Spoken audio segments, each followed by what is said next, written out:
Hey everyone, it's Bernie over at the Woolly Bee. Welcome back to my channel. Thank you for being here with me today. Today I thought I would share with you how I made my cute Christmas wreath. You'll need a few odd items, but as always, the full list of materials I used will be in the description box below, so please do check that out. So I used some soldering wire for this project, which I just found in my husband's toolkit. I don't have any crafting wire as yet, and I'm thinking I'll definitely buy some.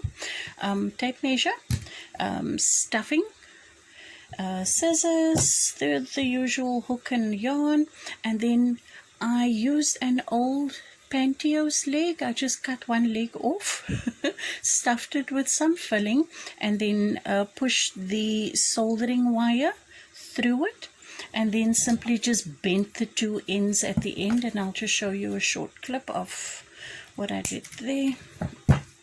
I just bent the two pieces together because this wire is quite pliable, and then I just formed a ring. So basically that is it.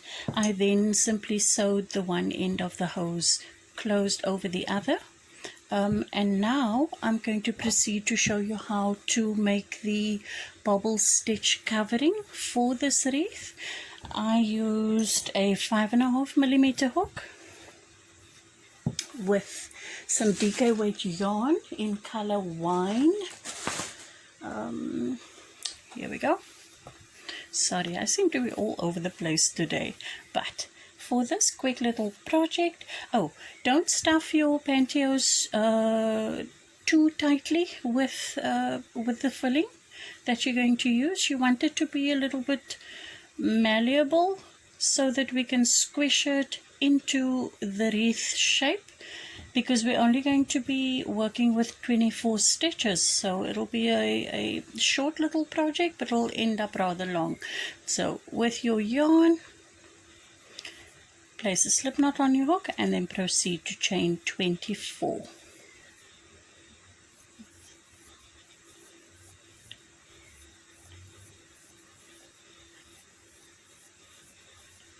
One, two, three, and 4. And in the second chain from your hook, second chain from the hook, place your first single crochet and then single crochet right down the row for a total of 23. That is where I will meet you next. Okay, I'm at the end of my row. I'm going to chain 1 and turn the work, and this is going to be a row that will repeat itself every alternate bobble stitch row.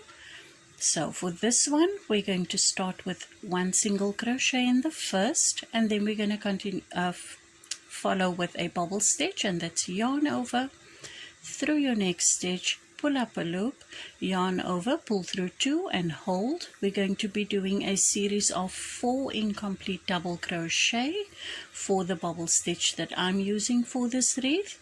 Normally you would do 5, but 4 for me works quite well, so that is what I'm showing you. Pull through, and then I do like to lock it in with a chain. For the next 3 stitches, we're simply going to single crochet, and then we're going to do another bobble. So 4 incomplete double crochet stitches followed by a chain, and then 3 single crochet stitches after. 1, 2, and 3, and that is the repeat sequence for this row. Next you'll do a bobble, 3 single crochet, bobble, 3 single crochet. I'm going to meet up with you when you have 2 stitches left, and then we'll do our last bobble and last single crochet, and then we'll turn the work. I have 2 stitches left. I'm going to place my last bobble stitch in the second to last stitch. 4, chain 1, and then your last single crochet for this row. Chain 1 and turn the work, and this second row will simply not second row, the third row will simply consist of a row of 23 single crochet across the row. So single crochet, let me start again. Single crochet into your first stitch, single crochet in the top of your first bobble, and single crochet into the 3 single crochet between the bobbles, and that is how you can basically keep track of your stitches. You should end this row on 23 single crochet. So go ahead and do that. We will at the end chain 1 and turn the work, and then we'll head over to our second repeat bobble stitch row, and that is all that this pattern will consist of. Just the 2 alternating bobble stitch rows. They will differ from each other.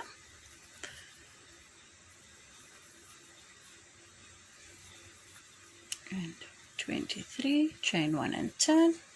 And for this next row, we'll do 3 single crochet instead of 1, and then we'll do our bobble stitch.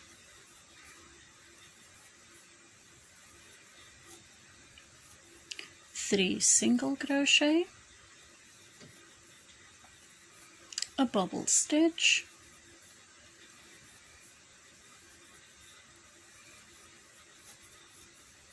three single crochet, and you're going to continue with this trend to the end of the row, where you will end with 3 single crochet. So I'll meet you at the end of your row. So your row is going to end with 3 single crochet, 1, 2 and 3, chain 1 and turn, and then single crochet back along. So this is what the work should look like at this stage. You'll have 6 bobbles in your first row, and then 5 bobbles in your second bobble stitch row, and this is how we're going to repeat these 2 rows. So you'll now follow through with a row of single crochet, and when you do your next bobble stitch row, you're going to start as you did for your first bobble stitch row. 1 single crochet followed by a bobble, 3 single crochet, bobble, 3 single crochet, bobble, and continue in that trend. Then you'll work backwards with a row of single, and then you'll repeat this bobble stitch row starting with 3 single crochet, a bobble, 3 single crochet, and ending with your 3 single crochet. That is the repeat rows for this project. You're going to continue in this manner until your work basically measures fully around your wreath shape, and I'll give you my measurements in just a minute. This is what I mean. It needs to fully enclose the wreath on both sides, and you need to be sure to end on a row that starts and ends with 3 single crochet.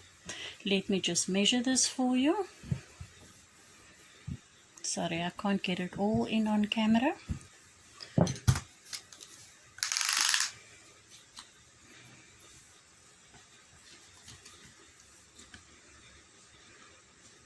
My measurements are 29.5 inches exactly.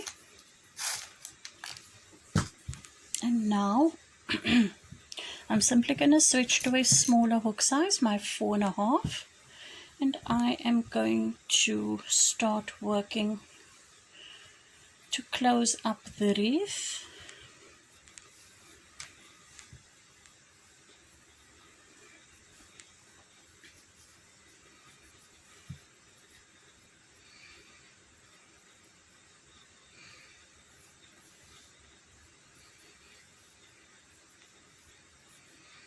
So I'm just grabbing my working yarn, and I am going to be placing single crochet or even slip stitch.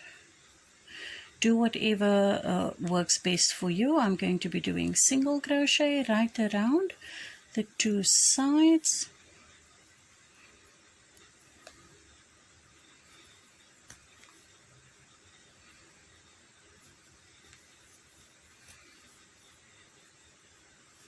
So I'm going to meet back up with you when we are ready to sew the other side as we go around.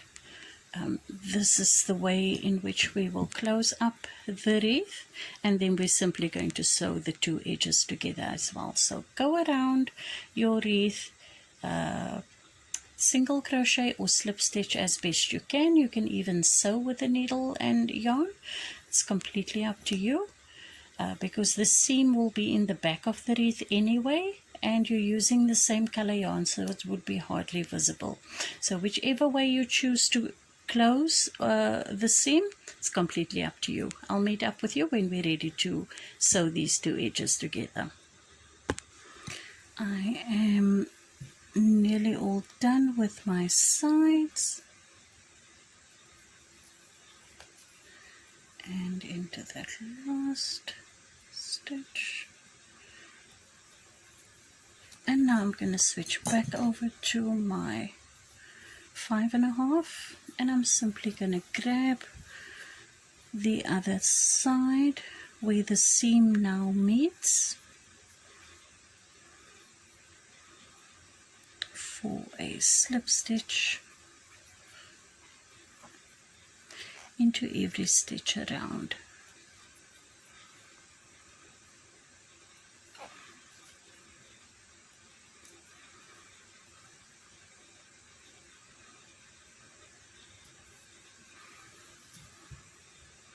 I'm sorry.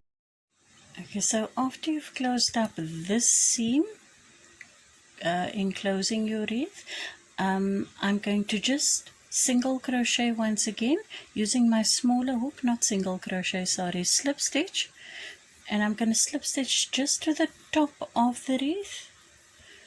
So that's going to be about roughly 5 or 6 slip stitches, I hope. It's one, just any which way just to get to that top.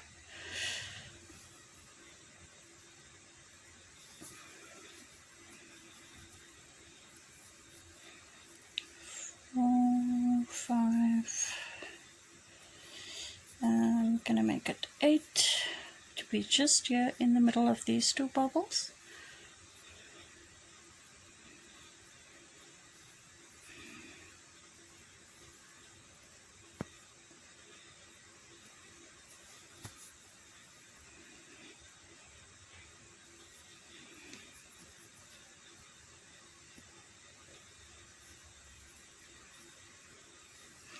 And once I'm there, I'm going to chain up 20 to make a loop.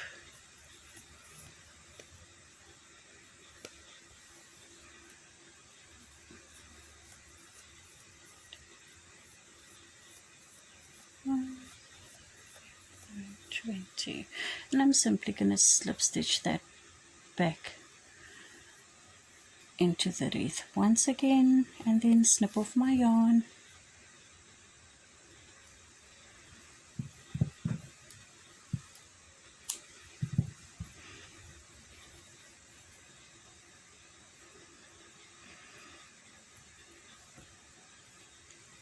And now we have a little loop for our wreath to hang from. You can now choose to embellish it any way you like, maybe by adding a bow like I did for this one. I'm not going to do a tutorial for the bow because there are so many on YouTube. I will find a very pretty one for you. I just added some curls to it.